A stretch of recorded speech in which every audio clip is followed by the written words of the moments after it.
Here we have number 17. This I sold on Etsy. This is a Kathy Bolts Phillips. It's an original painting. And I picked this one up at Goodwill for $5 or $6. And it was a medium-sized painting, 27 inches wide by 20 inches high. Here's a full view. It was framed pretty nice. The matting goes really well with the painting itself. I really thought this was a cool painting, especially with just one little bird there sitting on one of those pieces of grass or whatever's coming out of the ground. Here's a close-up view. I like how there was some brighter colors used too. Just a nice scene. And here is the signature, K. Phillips. And on the back, there was one of the cards. So you can see that this is an original painting, and it was obviously very easy. As soon as I saw this, I just flipped it around, and searching for this artist, Kathy Phillips, was very easy. I found a couple pieces from her that sold. So I was able to put two and two together that this was obviously a good find. So again, I picked this piece up for $5 or $6, and I sold this over the summer. I was running a Father's Day 15% off, so I had it listed for $250, and the total came in at, after the discount, $212.50. So, and I got another 5-star review, which is awesome. Next, coming in at number 16, and you'll see that this is different. I sold this on eBay, but eBay only keeps the sales records for up to 90 days. So I wasn't able to pull up the eBay listing. So these are the photos that I put in the eBay listing. This is an antique steam whistle, and I actually found this in my grandfather's basement. So this didn't cost me anything. It's made of brass, and it was still in really good condition. Obviously, I have no clue, no way to test if it actually worked, but I don't see why it wouldn't. It might need a little bit of cleaning for it to work correctly, but I imagine it would still work. Here you can see I believe this is the PSI maybe, and it's 1.5 inches. And the maker is Lunkenheimer, I believe.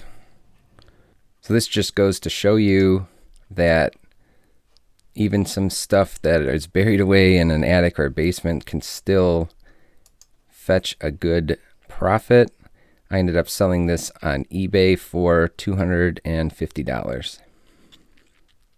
Number 15 of my top 25 sales of 2020 is this mid-century modern waterfall bed frame. And I sold this right around the beginning of 2020. I actually picked this up at an estate auction, and I won a complete bedroom set of this waterfall furniture. It was all in really good condition, original owner. I picked the entire bedroom setup, which consisted of this bed frame, a dresser with a mirror, and a vanity with a tri-folding mirror. I got all three pieces for $70, which was a steal in my opinion. I did have to drive about an hour to pick it up, but that wasn't really a problem. Obviously, I sold this on Cherish, and here's some pictures of the bed frame itself. And I was able to sell this online because Cherish offers a white glove shipping service. So somebody actually came through and picked this up and dropped it off. I think somebody purchased this in Texas. Here in this picture, you can see the vanity that I got and a little part of the dresser also. I also got these two lamps too thrown in. So it was a really good buy for $70 for everything, and I was able to sell this piece for $251. And one other thing to note about This kind of stuff is mid-century modern or Art Deco furniture. As long as it's in pretty good condition, tends to fetch a pretty good price. I do see every once in a while, I see some really nice pieces of furniture, at the thrift stores also. I have purchased a couple pieces from the thrift stores and sold them on buy, sell, trade. Now, doing it that way, there are pros and cons. So if you're selling on buy, sell, trade, you can get cash and you don't have to pay shipping, but oftentimes you're not going to get as much as you would if you sold it through a site like Cherish or eBay or something else. It kind of just depends on what you have. If you have a really nice, expensive, old piece of furniture, it might be best to find an auction house to sell the furniture at. But if it's, somewhat valuable, like this bedroom set, I sold the other two pieces on buy, sell, trade. And I think I sold one for $150 and one for like $125 or something. So it didn't fetch nearly as much as this frame here, but at the same time, I did have, a commission come out of this.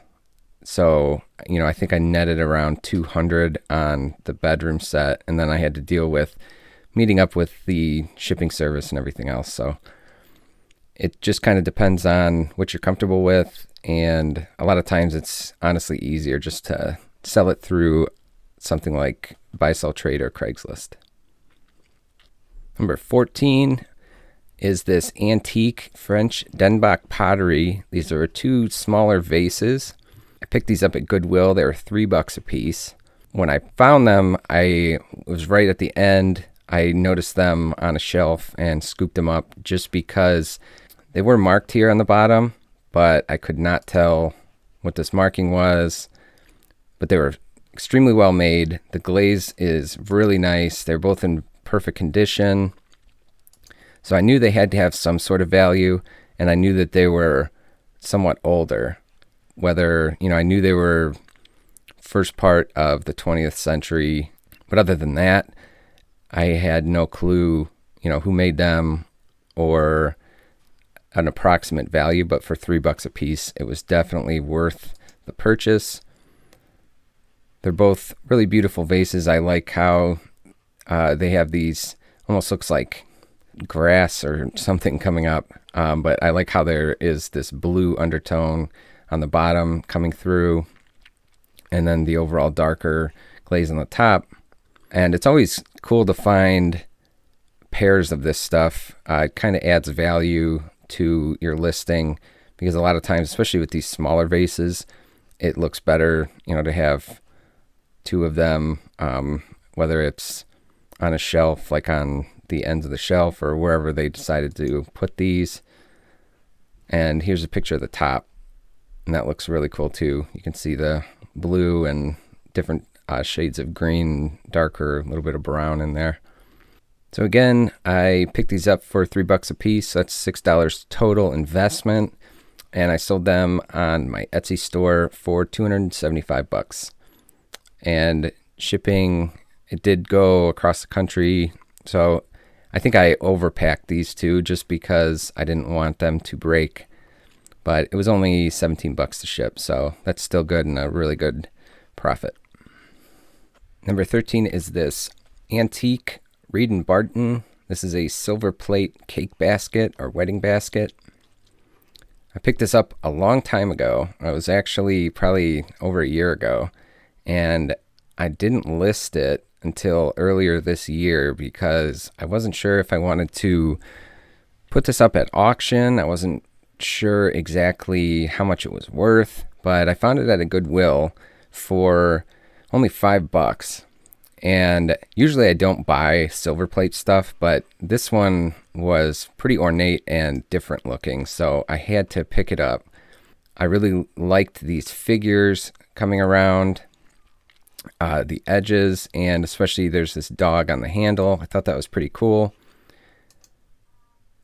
A lot of times with this type of work here, these figures get broken off, and you'll see how old it is in a second when I get deeper into these pictures.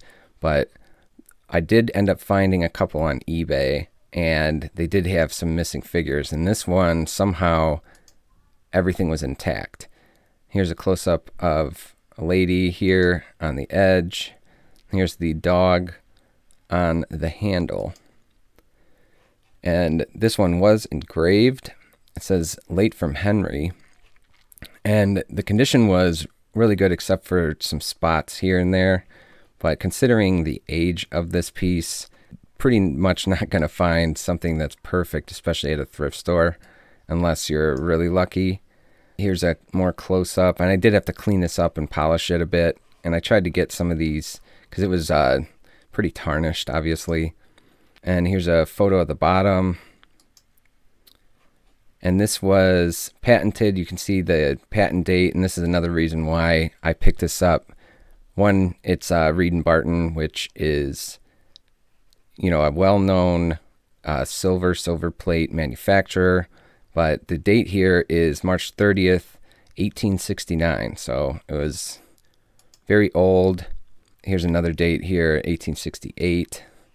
So it was definitely that, along with the ornate little figures and stuff, caught my attention. And I knew it was definitely worth the $5 investment. This is another eBay purchase, which I could not get to the sales listing because it was over 90 days. But I ended up selling this piece for $280, and I didn't have to pay shipping. So this was a great investment and a really cool piece. So we're at number 12, and number 12 was this antique cast iron bull doorstop. I found this at a Savers, and I paid $7.99 for it. Anytime I can find antique cast iron, whether it's doorstops or figures, they tend to sell really well. They're very collectible, and they're usually, at least at the thrift stores, are priced way under their value if you were to sell them on Etsy or eBay. So anytime I find a good antique cast iron piece, I always pick it up. One thing you have to be careful with is there are a lot of reproductions made in Japan, like mid-century reproductions. So you have to make sure, and those still can fetch a decent amount of money, but you just want to make sure that you list it correctly so you don't have an angry customer. But this was it was a heavy piece. You can see some of I don't know if this was originally painted gold or, that's just gold showing through. I'm not really sure. But it was unique. I could not find anything exactly like this. So it was a pretty unique piece. I mean, not entirely detailed, but anytime you get cast iron, it's not going to be super detailed. But this was heavy and well made. And here's the bottom.